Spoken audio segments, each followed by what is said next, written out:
Hello everyone, welcome to IIT JEE Academy. My name is Ajay Ram Rana and we have modulus of Z1 equal to 9, right? So this represent the circle with center 0, 0 with radius 9 plus of Z2 minus 3 plus 4 iota equal to 4, and this also represent the circle, another circle with center 3, 4 with radius 4. Yes, so we need to check the minimum value of Z1 minus Z2 का modulus में, है ना। तो मतलब हमें ऐसे ये check करना है, राइट। सो दोनों कॉम्प्लेक्स, दोनों जो हमारे सर्कल हैं उनके ऊपर जो कॉम्प्लेक्स नंबर लाई कर रहे हैं उनके बीच का मिनिमम डिस्टेंस हमें चाहिए, राइट। तो उसके लिए हमें क्या फाइंड आउट करना पड़ेगा, हमें फाइंड आउट करना पड़ेगा सबसे पहले दोनों सेंटर्स के बीच की डिस्टेंस फाइंड आउट कर लो, एंड दोनों के रेडियस का डिफरेंस देख लो। So one thing we should do first, so this is the note. वहाँ से हमें आइडिया आ जाएगा कि हम ये कर क्यों रहे हैं, right. So note 1, see suppose we have two circle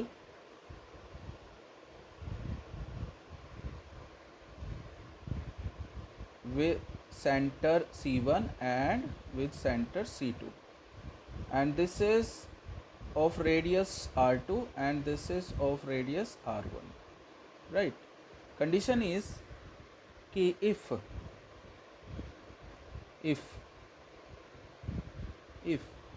C1 and C2, that means the distance between C and C2 is greater than R1 plus R2.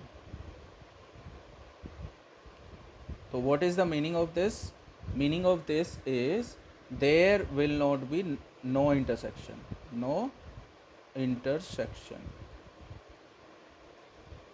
right. And second point is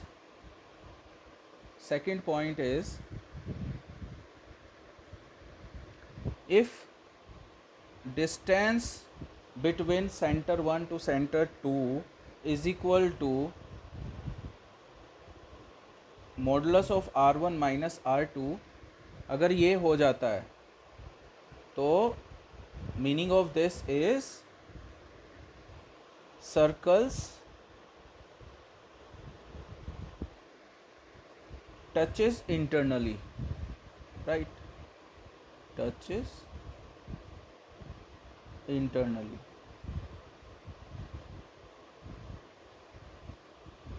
right. And third case is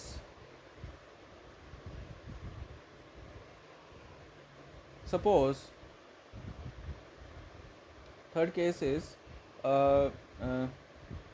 this is if distance between both the center is less than R1 plus R2 and greater than modulus of R1 minus R2, right. If this is the case, so then in this case circles intersecting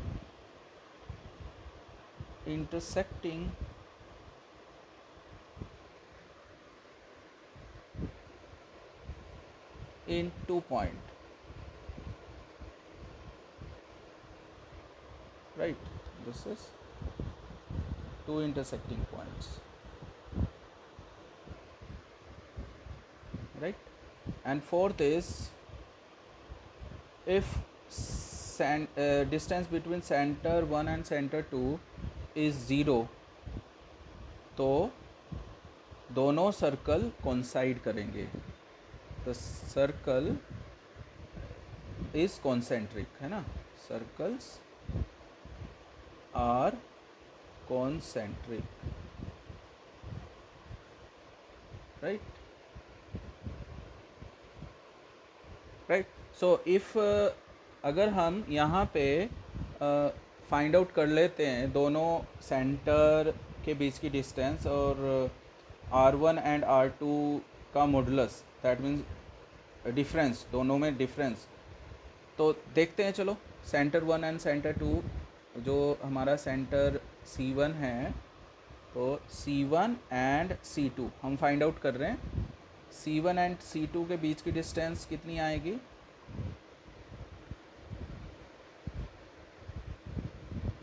देखो, this is coordinate क्या है centre के? C1 के 3,4 और C2 के 0,0. तो 3 - 0 whole power 2. So 3 - 0 whole power 2 plus 4 - 0 whole power 2, right? So ये हमारा हो जाएगा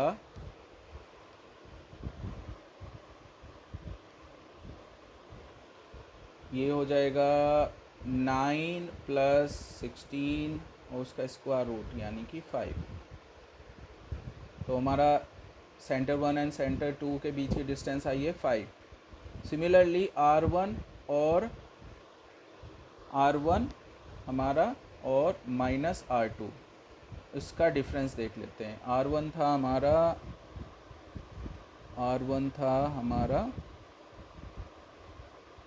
4 and 9, तो 4 and 9,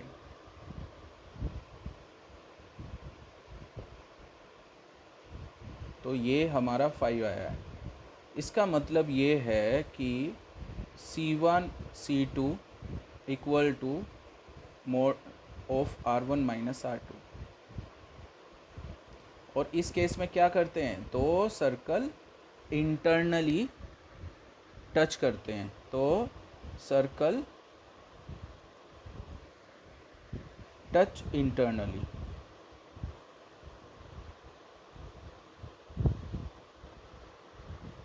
right?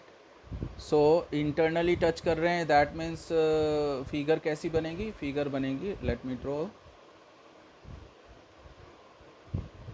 This is first circle and this is the second circle, and as this touches internally, right, ये इंटरनली टच कर रहे हैं. और ये जो पहला सर्कल था और दूसरा सर्कल था, है ना? तो जितने Z1 एंड Z2 हैं वो इन्हीं सर्कल के ऊपर लाई कर रहे थे ना. दैट मीन हमें बताना था mode of Z1 - Z2, right? इनकी मिनिमम डिस्टेंस, राइट? मिनिमम, तो मिनिमम तो ज़ीरो होगी क्योंकि ये this is the minimum, right? So answer will be 0. This is the answer. चलिए देखते हैं कि ऑप्शंस में कौन सा करेक्ट है. This is, yes, D will be the correct option, right? Okay, I am sure आप लोगों को समझ आ गया होगा. एंड ओके, तो that's all for this video. आगे नेक्स्ट वीडियो में हम और PYQ डिस्कस करेंगे. So till then, thank you and bye, take care.